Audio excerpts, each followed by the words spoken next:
wanted to share a little bug that I found in the chat widget. So when somebody starts chatting with especially with the live chat widget, so GHL generates a guest contact record for them.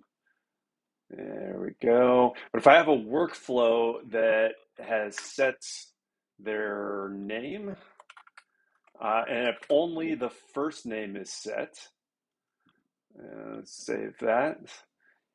In the chat widget, GHL detects if somebody enters their email address and then updates the email field.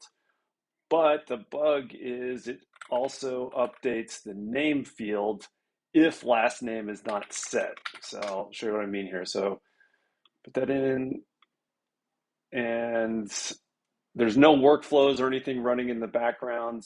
But see, it set the email correctly, but it moved the first name to the last name.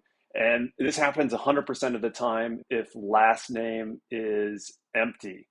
Don't know why it's happening, but it seems to copy what was in the first name and then move it to the last name. So something to be aware of. Hopefully, high level can fix this or maybe enable it so that we can turn off the automatic email capture. Because where this ends up causing us problems is we have workflows that are using the live chat and then they do populate the first name. So a workflow that asks for this user's first name, it populates that. Then if later on they put in their email address, then it messes up their name.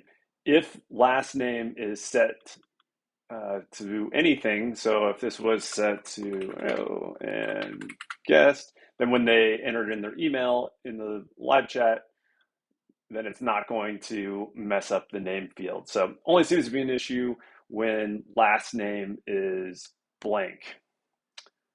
Just something to be aware of. Thanks.